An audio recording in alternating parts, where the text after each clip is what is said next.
ജയിലിൽ ആരൊക്കെയാണ് പോയിരിക്കുന്നത്, ജയിലിൽ എന്താണ് അവർക്ക് ടാസ്ക് കൊടുത്തത്, അനിമോളും അപ്പാനിയും ആ ഗ്രൂപ്പും തമ്മിലുള്ള പ്രശ്നങ്ങളൊക്കെ തീർന്നോ, ജിസേലുമായിട്ടുള്ള പ്രശ്നങ്ങൾ തീർന്നോ, ഇതെല്ലാം നമുക്ക് നോക്കാം. നിങ്ങൾക്ക് എൻ്റെ ചാനൽ ഇഷ്ടപ്പെടുകയാണെങ്കിൽ സബ്സ്ക്രൈബ് ചെയ്യുക, ലൈക്ക് ചെയ്യുക, കമൻറ്റ് ചെയ്യുക.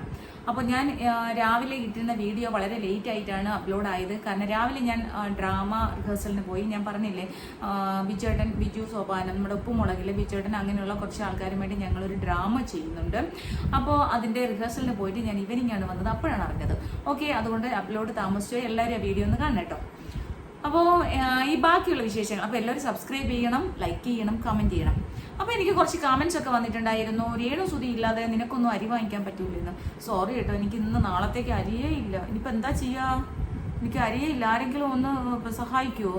എനിക്കൊരു 2 കിലോ അരി വാങ്ങിച്ചു തന്നെങ്കിൽ ഭയങ്കര ഉപകാരമായിരുന്നു കേട്ടോ. ഞാൻ നിങ്ങളോട്, എന്നെ കാണുന്ന എൻ്റെ സബ്സ്ക്രൈബേഴ്സ്, എൻ്റെ കൂട്ടുകാരോട് പറയുമല്ല, ഈ രേണു സുധിക്ക് വേണ്ടിയിട്ട് വന്ന് നമ്മളെ ചീത്ത വിളിക്കുന്ന, കമൻറ്റ് പറയുന്ന കുറച്ച് ആൾക്കാരോട് ഞാൻ പറയുന്നു പോകുന്നതാണ് കേട്ടോ. കാണുന്നുണ്ടെങ്കിൽ അവരെനിക്ക് 2 കിലോ അരി വാങ്ങിച്ചു തന്നെങ്കിൽ വലിയ ഉപകാരമായിരുന്നു. അഡ്രസ്സ് എന്ന് പറയുന്നത് വട്ടൂർക്കാവാണ്. ട്രിവാൻഡ്രം വട്ടൂർക്കാവ് എന്ന് പറയുന്ന സ്ഥലത്താണ്. അഡ്വക്കേറ്റ് അനഖ എന്ന് പറയുന്ന അഡ്രസ്സ് വട്ടൂർക്കാവ് അങ്ങനെ അയച്ചാൽ മതി. വലിയ കാര്യമൊന്നുമില്ല. എല്ലാവർക്കും അത്യാവശ്യം ഇവിടെയുള്ളവർക്കെല്ലാം അറിയാം. Advocate Anakha, high court of Kerala, അങ്ങനെ ബോർഡ് വെച്ചിട്ടുണ്ട്. അപ്പോൾ അതുകൊണ്ട് വല്ല കൊറിയറോ എങ്ങനെയെങ്കിലും അയച്ചാൽ മതി കേട്ടോ. 2 കിലോ അരി കിട്ടിയെങ്കിൽ എനിക്ക് രാവിലെ, ഇപ്പം നാളെ വൈകുന്നേരത്തിനകം കിട്ടിയെങ്കിൽ നാളെ എനിക്ക് ഭക്ഷണം പട്ടിണി കിടക്കാതെ ജീവിക്കാമായിരുന്നു. അപ്പം ഞാൻ ഇത്രയും പറയാൻ കാര്യം, കുറച്ച് ആൾക്കാർ നിനക്കൊക്കെ അരി വാങ്ങിക്കാൻ രേണു സുധിയെ തന്നെ വേണമല്ലോ എന്ന് പറഞ്ഞിട്ട് കുറച്ച് കമൻസ് ഒക്കെ അയച്ചു കേട്ടോ.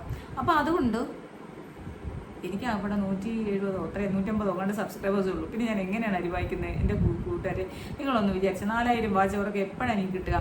അപ്പോൾ ഇത്രയാണ് കാര്യങ്ങൾ. അതൊക്കെ സാരമില്ല, അതൊക്കെ പോട്ടെ. അവർ എന്ത് തെറി വിളിച്ചാലും കുഴപ്പമില്ല. ഞാൻ ന്യായമായ കാര്യങ്ങൾ മാത്രമേ പറയാറുള്ളൂ. ഞാൻ മോശമായ ഒരു കാര്യങ്ങളും പറയാറില്ല. വൃത്തികേട് കാണിച്ചാൽ വൃത്തികേടാന്ന് തന്നെ മുഖത്ത് നോക്കി പറയുന്ന ഒരാളാണ് ഞാൻ. ബിഗ് ബോസ് ഹൗസിൽ നന്നായിട്ട് കളിച്ചാൽ, നന്നായിട്ട് ഗെയിം കളിച്ചാൽ നന്നായിട്ട് ഗെയിം കളിച്ചു എന്ന് തന്നെ പറയും. പക്ഷെ മോശമായിട്ട് കളിച്ചാൽ മോശം എന്ന് പറയും. അത് രേണു സുധിയല്ല, രേണു സുധീൻ്റെ പിന്നെ ദൈവം തമ്പുരാനായാലും ഞാൻ പറഞ്ഞിരിക്കും. ലോകത്തിൽ ആരും എനിക്ക് പേടിയുള്ള ആളല്ല. പറയാനുള്ളത് മുഖത്ത് നോക്കി പറയും. എനിക്ക് ഇപ്പം പറയാനുള്ളത് മുഖത്ത് നോക്കി പറയാൻ വേണ്ടിയിട്ട് ഒരു ചാനൽ തന്നെ ഉണ്ട്, എ മീഡിയ വൈബ്സ്. അതിനകത്ത് വാർത്തകളും കാര്യങ്ങളാണ്. ഇപ്പം 1-2 ബിഗ് ബോസിൻ്റെ അപ്ഡേറ്റ്സ് ഒക്കെ ഇട്ടെന്നേ ഉള്ളൂ.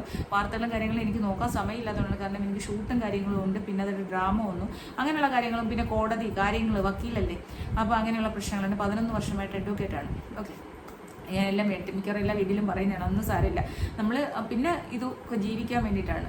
മോനെ വളർത്തണം, അവനെ പഠിപ്പിക്കണം, വളർത്തണം, വലിയ ആളാക്കണം, ഇതൊക്കെയുള്ള ആഗ്രഹം കൊണ്ടാണ് എല്ലാം ചെയ്യാൻ പറ്റുന്നത്. പിന്നെ ഇതൊക്കെ ഇഷ്ടമാണ്. സോഷ്യൽ മീഡിയ പ്ലാറ്റ്ഫോമിൽ വന്നിരുന്ന് ഇങ്ങനെ ചിലക്കാൻ ഇഷ്ടമാണ്. പണ്ടുതൊട്ട് ഇങ്ങനെ സംസാരിക്കാൻ ഇഷ്ടമുള്ള ഒരാളാണെന്നുള്ള രീതിയിൽ നമ്മളിന്ന് സംസാരിക്കുന്നത്. ഓക്കെ, അപ്പോൾ നമുക്ക് ഇന്നത്തെ കാര്യങ്ങളിലേക്ക് വരാം. ഇപ്പോൾ ജയിലിൽ പോയിരിക്കുന്നത് നമ്മുടെ